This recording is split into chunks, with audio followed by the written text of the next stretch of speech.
there are millions of Americans, elderly and disabled, who could go hungry without these benefits being paid off in full. And so that's the question here of what the administration is going to do next, Jake, because we are told that they are going to appeal this decision that came down from Judge McConnell today. But we haven't yet heard from the White House or from the Office of Management and Budget on this matter. And certainly it is something that is becoming a crisis point for so many Americans in this moment and in this government shutdown that, Jake, right now, as we are here tonight, yes, there's a lot of conversations happening on Capitol Hill, but right now still no end in sight to that government shutdown. All right, Caitlin Collins at the White House with all the latest news. Thank you so much. And don't miss Caitlin on her show, The Source with Caitlin Collins. Tonight she's going to be joined by Republican Congresswoman Marjorie Taylor Greene. That's tonight at 9 Eastern, only on CNN. Let's bring in Republican Senator Roger Marshall of Kansas. Senator, so what do you make of the decision by the Trump administration to appeal this judge's ruling, the judge ordering the administration to fully fund SNAP benefits this month, and the Trump administration fighting that? All right, so let me ask you something. When you woke up this morning, did you think today would be the day a federal judge basically threw open the prison gates for Donald Trump? Yeah, that's where we are right now. And honestly, this is wild. Because here's the thing. For months, maybe even years, Trump's entire legal strategy has been built on one massive shield: presidential immunity. The idea that a president, even a former president, can't be touched for things they did in office. It's been his get out of jail free card, his nuclear option, the thing his lawyers kept waving around like it was some kind of magical force field. And guess what just happened? A federal judge looked at that argument, laughed, and tossed it in the trash. But before we go any further, real quick, let's be honest. You can't really trust mainstream media anymore. That's why we built Pump Politics, to bring you real stories, real context, and no corporate spin. If you want to stay ahead of the headlines, join our free newsletter. We'll send the news straight to your inbox every day. Just click the link in the description to join. And if you just want to support what we're doing, join us, be part of the community that actually cares about the truth. All right, let's get back to the video. Well, look, Republicans want to get the SNAP benefits, and we've given the Democrats 13 times to vote to do just that. And even tomorrow, they're telling us they're going to vote against SNAP benefits once again. So I think that the Trump organization, the Trump administration, was going to use these $5 billion of emergency funds that were meant for disasters. The judge told them to use those, so they will. But beyond that, then who do we choose? You know, there's only a certain amount of money left. Do we not pay the troops? Do we not buy infant formula? Do we not pay for school lunches? What the real issue is here, my friends across the aisle need to come on back and fund the government again. The president talks about the cost of living a lot. This is what he said on Fox just yesterday in reference to Tuesday's elections. We've done so much. You know, energy is way down. Look at energy. We're going to have $2 gasoline. I did that. That brings everything else down.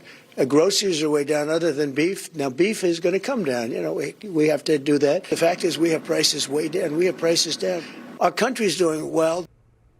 So inflation, just as a factual matter, it's at its highest rate since January when President Trump took office. Groceries are up across all product categories, not just beef, according to the Bureau of Labor Statistics. Americans are paying close to $200 more for the same goods and services this year as they were last year. Are you concerned at all that President Trump is out of touch with how Americans are actually experiencing this economy? Well, Jake, I certainly think we can do better. I think that we inherited a tough situation. 4 years of cumulative inflation of about 25%. Come on. Are you kidding me right now? This isn't some minor procedural setback. This is his last line of defense collapsing in real time. And the implications? They're absolutely massive. We're talking about the real possibility, not speculation, not clickbait. The actual legitimate possibility that Donald Trump could end up behind bars.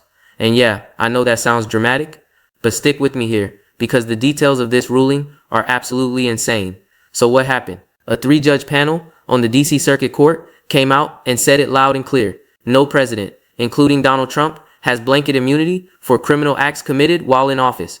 Read that again. No, blanket immunity for criminal acts. This is the same argument Trump's team has been using to try and shut down prosecution after prosecution. The same defense they've been leaning on to delay trials and avoid accountability. And now it's gone, completely obliterated. And here's where it gets even crazier. Social media is absolutely exploding right now with rumors about what's happening behind the scenes. People are talking about secret testimony, family drama, Melania allegedly cooperating with investigators. Now, I'm not saying all of that is confirmed, But the fact that these rumors are even circulating tells you how chaotic things have become in Trump's inner circle.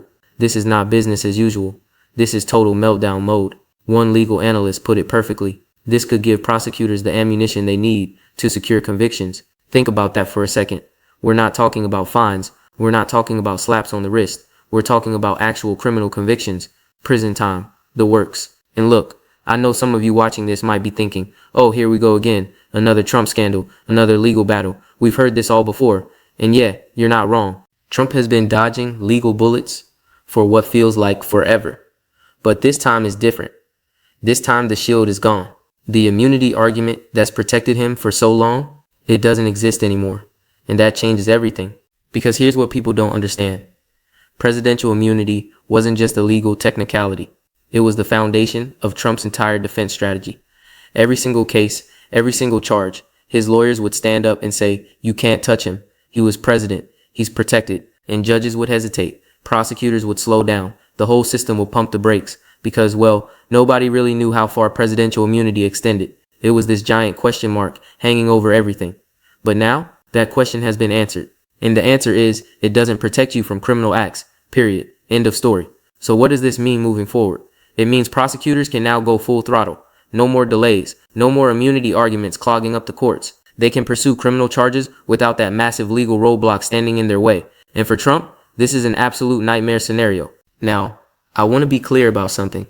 This ruling doesn't automatically send Trump to prison. That's not how this works. But what it does do is remove the single biggest obstacle standing between him and serious legal consequences. It's like, imagine you're playing defense in a football game and your best player just got ejected. You can still try to win, but your odds just got a whole lot worse. And the timing of this could not be more significant. We're in the middle of his second term. The political landscape is already a dumpster fire. And now this bombshell drops right into the middle of it all. This isn't just a legal story. This is a political earthquake.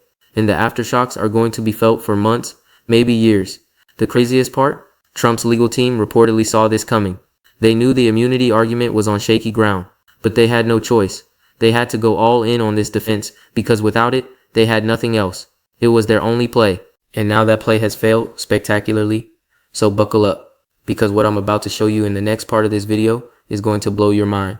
We're going to dive deep into exactly what this ruling means, why Trump's team is reportedly in total chaos right now, and what happens next in what might be the most consequential legal battle of our lifetime. This is huge, and it's just getting started. Okay, so let's get into the weeds here, because the details of this ruling are absolutely critical. And honestly, most people are completely misunderstanding what just happened. So I'm going to break this down in a way that actually makes sense. First, let's talk about what presidential immunity actually is, or what it was supposed to be. The idea behind presidential immunity has always been that the president needs certain protections to do their job effectively.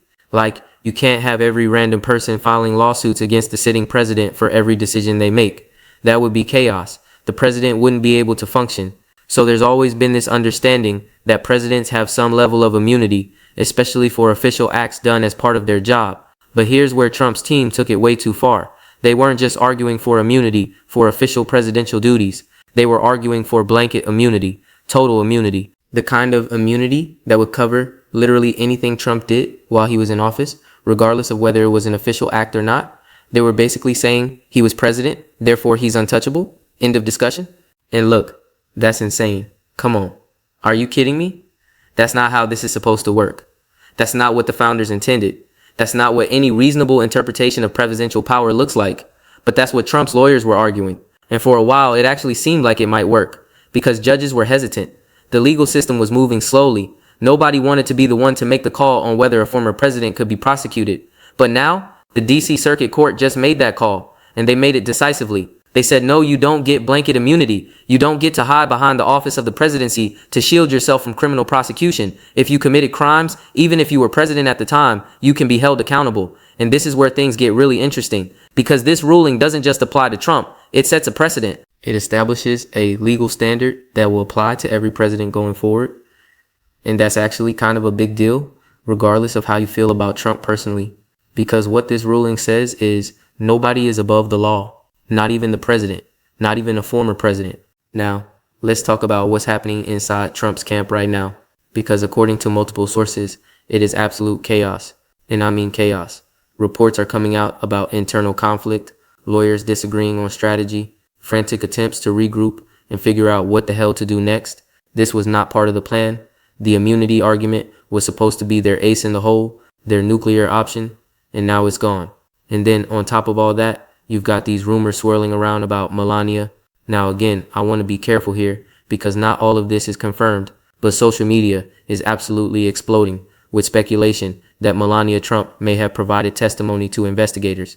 Secret testimony. The kind of testimony that could be seriously damaging to Trump's legal defense. And look, whether or not that's true, the fact that people are even talking about it tells you something. It tells you that the walls are closing in. It tells you that Trump's inner circle is starting to fracture. Because that's what happens when the legal pressure gets intense enough. People start to panic. People start to think about protecting themselves. And when that happens, loyalties can shift real fast. Think about it. If you're someone in Trump's orbit right now, and you're watching this immunity defense collapse, and you're hearing about investigations heating up, what are you thinking? You're thinking about yourself. You're thinking about whether you want to go down with the ship or whether you want to cut a deal and save yourself. That's human nature. And that's why these rumors about testimony and cooperation are so explosive. So let's think about what prosecutors now have at their disposal. They've got this ruling that eliminates the immunity defense. They potentially have testimony from people close to Trump. They've got years of investigations and evidence gathering. And now they've got a clear legal pathway to pursue criminal charges without the constant roadblock of immunity claims. One analyst described this as giving prosecutors the ammunition they need to secure convictions. And that's not hyperbole. That's a realistic assessment of where things stand. Because here's the thing about criminal prosecutions. The hardest part is usually getting past the preliminary legal hurdles, getting past motions to dismiss, getting past procedural challenges. And for Trump, the immunity argument was the mother of all procedural challenges. It was the thing that could potentially derail entire cases before they even got to trial. But now, that's off the table, which means cases can move forward, trials can actually happen, and juries can make decisions based on evidence, not based on abstract legal theories about presidential power. And this brings us to something really important that I think a lot of people are missing. This isn't just about Trump. This is about the entire system of presidential accountability. Because for a long time, there's been this question hanging over American democracy. Can a president actually be held accountable for crimes? Or does the office itself provide such sweeping protections that a president can essentially do whatever they want without consequence? And what this ruling says is, no, the office does not provide unlimited protection. If you commit crimes, you can be prosecuted, even if you were president, even if those crimes happened while you were in office. That's a huge statement. That's a defining moment for how we understand presidential power and accountability in this country. Now let's talk about the political implications of all this, because this isn't happening in a vacuum. Trump is in the middle of his second term. The political stakes are already incredibly high. And now you drop this legal bombshell into the mix, it changes everything. Think about it. Trump's political brand has always been built on this image of being untouchable. The guy who breaks all the rules and gets away with it. The guy who fights back against the system and wins. But what happens to that brand when the legal system actually catches up to him? What happens when he's no longer untouchable? And here's where it gets really tricky for Trump, because he can't run for president again. This is his second term, so he doesn't have another election to use as a shield or a distraction. He can't campaign his way out of this. He can't fire up the base and turn this into a political rallying cry the same way he could before. The political dynamics are completely different now. And that matters, because Trump has always been really good at turning legal problems into political opportunities. He frames himself as the victim. He says the system is rigged against him. He uses prosecution as proof that the establishment is afraid of him. And for a lot of his supporters, that message works. It resonates. But now, with the immunity defense gone, with the real possibility of prison time on the table, with his second term eventually coming to an end, the political calculus changes. He's not running for anything. He's not the underdog fighting against the machine. He's a former president facing serious criminal jeopardy with fewer and fewer options to escape it. And don't forget, we're talking about multiple cases here. This isn't just one prosecution. Trump is facing legal challenges on several fronts. And every single one of those cases just got a whole lot more dangerous for him because the immunity argument is no longer available as a defense. The prosecutors know this too. They've been waiting for this moment. They've been building cases, gathering evidence, preparing for the day when the immunity shield will finally fall. And now that day is here. So expect them to come out swinging. Expect aggressive prosecution. Expect them to push for trials quickly before any other legal maneuvers can slow things down. So what happens next? Well, that's the $1,000,000 question. Prosecutors now have a green light to move forward aggressively. Trump's legal team is going to have to completely rethink their strategy. And the courts are going to have to grapple with something that's never really happened before in American history. The serious criminal prosecution of a former president without the shield of immunity to hide behind. This is uncharted territory, and it's absolutely wild to watch it unfold in real time, because whatever happens next, it's going to set precedents that last for generations. This is history being made right now in front of our eyes. All right, so let's break this down into the key points you really need to understand, because there's a lot of noise out there right now, a lot of hot takes and speculation, and I want to cut through all of that and focus on what actually matters. Point number 1, the immunity defense is dead. And I mean dead. This was Trump's nuclear option. This was the legal argument that was supposed to protect him from prosecution no matter what. And the DC Circuit Court just eviscerated it. They said clearly no president has blanket immunity for criminal acts. And that's not a narrow ruling. That's not a technicality. That's a broad legal principle that completely changes the landscape. So what does that mean practically? It means every case against Trump can now move forward without this massive legal roadblock. Prosecutors don't have to spend months or years arguing about immunity. They can get straight to the evidence, they can present their cases, and they can push for convictions. And here's the thing. Trump's team knew this was a possibility. They had to know that the immunity argument was shaky at best, but they bet everything on it anyway. Because what else were they going to do? Without immunity, Trump's legal position becomes exponentially weaker. So they had to try. They had to push this argument as hard as they could and hope that courts would be reluctant to set the precedent of prosecuting a former president. But the court didn't blink. They made the call. And now Trump is exposed in a way he hasn't been before. Point number 2. The chaos inside Trump's camp is real, and it's significant. Multiple sources are reporting that there's serious internal conflict right now, lawyers disagreeing on strategy, people panicking about what comes next. And that makes sense, because losing the immunity argument is a catastrophic blow to their entire legal strategy. And then you add in all these rumors about secret testimony, about Melania potentially cooperating, about people in Trump's inner circle starting to think about protecting themselves. And you can see why things are falling apart, because that's what happens in high pressure situations like this. People get scared, trust breaks down, and suddenly the united front starts to crack. Now, I don't know for sure what's happening behind closed doors, but the fact that these reports are coming out, the fact that people are talking about chaos and conflict, that tells you something. It tells you that Trump's team is struggling to adapt to this new reality where their main defense is gone. And you know what else is interesting? The timing of when these leaks are happening. These stories about internal chaos, about people potentially flipping, they're coming out right after this immunity ruling. That's not a coincidence. That's people positioning themselves. That's lawyers and advisors trying to get ahead of what they see coming. And what they see coming is bad for Trump. Point number 3, this creates real prison risk. And I'm not being dramatic here. I'm not exaggerating for clicks. The possibility of Trump actually going to prison just became significantly more realistic. Because here's how this works. With the immunity defense off the table, prosecutors can pursue criminal charges. If those charges go to trial, and if juries find Trump guilty, then sentencing happens. And depending on the charges, that could absolutely include prison time. Now, would they actually put a former president in prison? That's a different question. There are political considerations, security considerations, all kinds of factors that would come into play. But legally, the path is now clear. The biggest obstacle has been removed, and that's a huge deal. One legal analyst said this ruling gives prosecutors the ammunition they need to secure convictions. And I think that's exactly right, because the immunity argument wasn't just a defense, it was a deterrent. It made prosecutors think twice about pursuing certain charges because they knew they'd have to fight through this massive legal battle just to get to trial. But now, that deterrent is gone, and prosecutors can be much more aggressive. Think about what that means for the specific cases Trump is facing. Each one of those cases now has a clear path forward. Each one can move toward trial without the immunity argument gumming up the works. And for prosecutors, that's like Christmas morning. They've been waiting for this. Point number 4, this sets a precedent that goes way beyond Trump. Whatever you think about Trump personally, whatever your political views are, this ruling matters for the future of presidential accountability. Because what the court just said is, nobody is above the law. Presidents can be prosecuted for crimes. Former presidents can be held accountable. And that's a principle that will outlast Trump and apply to every president who comes after him. And honestly, that's probably a good thing. Because one of the foundational ideas of American democracy is that we don't have kings. We don't have rulers who are above the law. We have elected officials who are accountable to the people and to the legal system. And this ruling reinforces that principle in a really important way, but it also creates complications.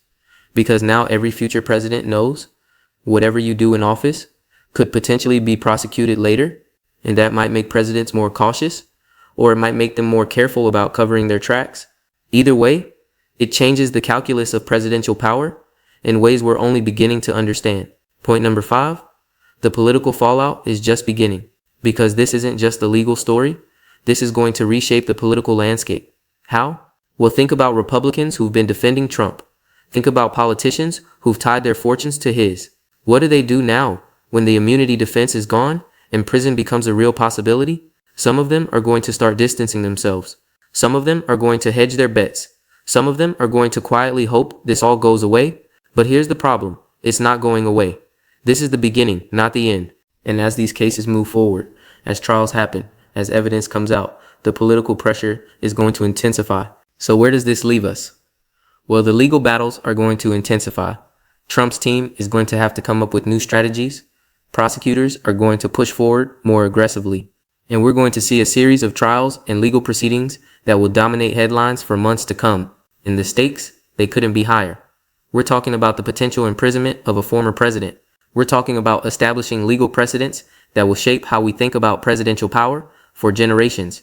We're talking about a moment that will be studied in law schools and history classes for decades. This is one of those inflection points, one of those moments where everything changes, and it's happening right now. So what should you be watching for? First, watch how Trump's legal team responds. Do they try to appeal this ruling? Do they shift to a completely different defense strategy?